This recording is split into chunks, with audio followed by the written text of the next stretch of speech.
વડોદરાના પાણીગેટ વિસ્તારમાં થયેલા હત્યાના મામલે પોલીસે તપાસને વધુ ગતિ આપી છે। મોહમ્મદ જુલ્ફિકાર હુસેનની હત્યાના આરોપી વિશાલ કહારને સાથે રાખી પોલીસે આજે ઘટનાનું રિકન્સ્ટ્રક્શન કરવામાં આવ્યું હતું, જે આરોપીએ ચાકુના ઘા ઝીંકી હત્યા કરી હોવાના તપાસમાં સામે આવ્યું છે।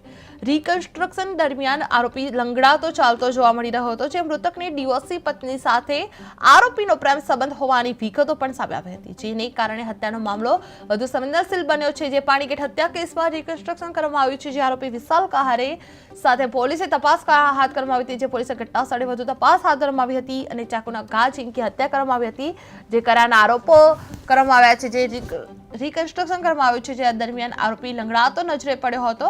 પ્રેમ સંબંધ હત્યાનું કારણ બન્યાનો સંદેશ જોવા મળી રહ્યો છે। જે પાણીગેટ હત્યા કેસમાં રિકન્સ્ટ્રક્શન કરવામાં આવી રહ્યું છે, જે વિસ્તારમાં હત્યાના મામલે પોલીસે વધુ તપાસ હાથ ધરવામાં આવી છે। જે વડોદરાના પાણીગેટ વિસ્તારમાં આ થયેલા હત્યાના મામલે પોલીસ દ્વારા વધુ તપાસ હાથ ધરવામાં આવી હતી। જે મોહમ્મદ જુલ્ફિકાર હુસેનની હત્યાના આરોપી વિશાલ કહારને સાથે રાખી પોલીસે ઘટનાનું રિકન્સ્ટ્રક્શન કરવામાં આવ્યું હતું, જે આરોપીએ ચાકુના ઘા ઝીંકી હત્યા કરી હોવાનું તપાસમાં સામે આવ્યું છે। જે રિકન્સ્ટ્રક્શન કર્યા બાદ તે દરમિયાન આરોપી લંગડાતો ચાલતો જોવા મળી રહ્યો હતો, જે આપ દ્રશ્યો પર જોઈ રહ્યા છો। જે આરોપી છે લંગડાતો ચાલતો જોવા મળી રહ્યો છે, જે મૃતકની ડિવોર્સી પત્ની સાથે આરોપીનો પ્રેમ સંબંધ હોવાની વિગત પણ સામે આવી રહી છે, જેને લઈને હત્યાનો મામલો વધુ સંવેદનશીલ પણ બની ગયો છે। જે વડોદરાના પાણીગેટ હત્યા કેસમાં રિકન્સ્ટ્રક્શન કરવામાં આવ્યું છે, જે આરોપી વિશાલ કહારે પોલીસ સાથે લઈને વધુ તપાસ પણ હાથ ધરવામાં આવી હતી। જે આ ઘટના સ્થળે પોલીસ દ્વારા વધુ તપાસ હાથ ધરવામાં આવી છે, જે ચાકુના ઘા ઝીંકી હત્યા કરવામાં આવ્યા છે, જે આરોપો કરવામાં આવી રહ્યા છે।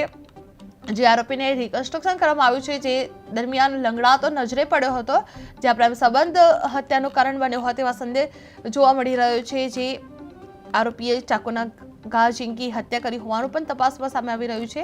આ વિસ્તારમાં થયેલા હત્યાના મામલે પોલીસ દ્વારા વધુ તપાસ હાથ ધરવામાં આવી રહી છે। જે મોહમ્મદ જુલ્ફિકાર હુસેનની હત્યાના આરોપી વિશાલ કહારને સાથે રાખી પોલીસે આજે ઘટનાનું રિકન્સ્ટ્રક્શન કરવામાં આવ્યું છે। જે આરોપીએ ચાકુના ઘા ઝીંકી હત્યા કરી હોવાનું તપાસમાં સામે આવ્યું હતું। જે આ રિકન્સ્ટ્રક્શન દરમિયાન આરોપી લંગડાતો પણ જોવા મળી રહ્યો હતો, જે મૃતકની ડિવોર્સી પત્ની સાથે આરોપીનો પ્રેમ સંબંધ હોવાની વિગતો સામે આવી હતી, જેને કારણે હત્યાનો મામલો વધુ સંવેદનશીલ બનતો જોવા મળી રહ્યો છે। જે પાણીગેટ હત્યા કેસમાં રિકન્સ્ટ્રક્શન કરવામાં આવ્યું છે, જે આરોપી વિશાલ કહારે પોલીસ સાથે રહીને ઘટના સ્થળે તપાસ પણ હાથ ધરવામાં આવી હતી। જે ચાકુના ઘા ઝીંકી હત્યા કરવામાં આવી છે, જે આરોપો લગાવવામાં આવી રહ્યા છે, ત્યારબાદ રિકન્સ્ટ્રક્શન પણ કરવામાં આવ્યું હતું। જે આ દરમિયાન આરોપી લંગડાતો નજરે પડ્યો હતો, જે પ્રેમ સંબંધ હત્યાનું કારણ બન્યોનો સંદેશ જોવા મળી રહ્યો છે। જે ડિવોર્સી પત્ની સાથે આરોપીનો પ્રેમ સંબંધ હોવાની વિગતો પણ સામે આવી હતી, જેને કારણે હત્યાનો મામલો વધુ સંવેદનશીલ બનતો જોવા મળી રહ્યો છે। જે આરોપી વિશાલ કહારે સાથે પોલીસે ઘટના સ્થળે તપાસ પણ હાથ ધરવામાં આવી હતી।